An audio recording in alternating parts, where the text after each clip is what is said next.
আপনাদেরকে একটা মজার ঘটনা শোনায় আমেরিকার সাথে কি ঘটছে ইরান যুদ্ধে। ইরান ওদের রানওয়ের মধ্যে একটা হেলিকপ্টারের ছবি এঁকে রাখছে, ফাইটার বম্বার হেলিকপ্টারের।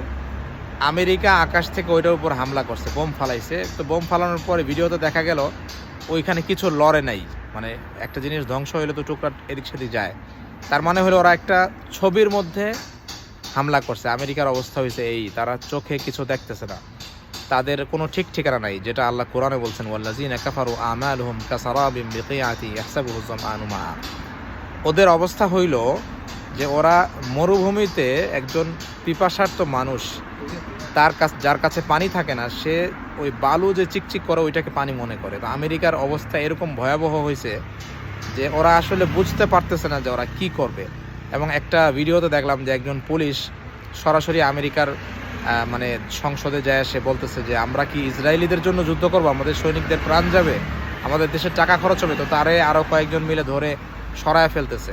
তো আমেরিকার ভিতরে অলরেডি ট্রাম্পকে নিয়ে সমালোচনা শুরু হয়ে গেছে। ট্রাম্প আসলে বুঝতে পারে নাই যে আসলে সে কত বড়, কার সাথে সে পাঙ্গা নিছে।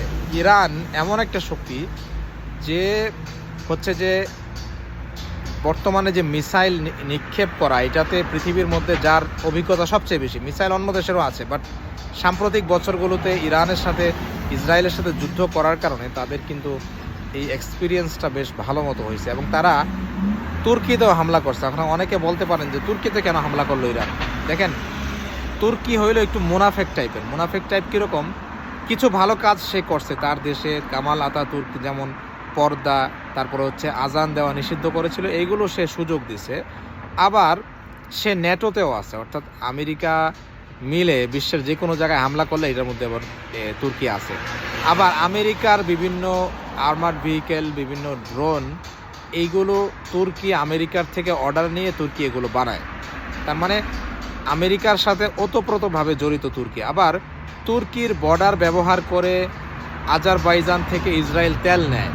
সো তুর্কি যেটা করে, মুসলিম বিশ্বে মাঝে মাঝে কিছু ভালো কথা বলে তারা মানুষের জনপ্রিয়তা অর্জন করার চেষ্টা করে, বাট ভিতরে ভিতরে কিন্তু তারা নেটোর সদস্য। তার মানে আমেরিকার সম্মিলিত জোটে কিন্তু তারা আছে। কাজেই তারা যেহেতু আমেরিকার সাথে জোটে আছে আনুষ্ঠানিকভাবে, সেই কারণে ইরান সেখানেও হামলা করছে। সো ইরান যেটা করতেছে, সব জায়গায় হামলা করে এটা বুঝাইতেছে যে তোমাদের কিন্তু এই অঞ্চলের বস আমি। আমাকে ছাড়া অন্য যে কারো স্বার্থ যদি আদায় করতে চাও, তাহলে তোমাদের জন্য বিপজ্জনক হইতে পারে। তুর্কি এই সবকটা শেখাইতেছে সবাইকে, এবং এটা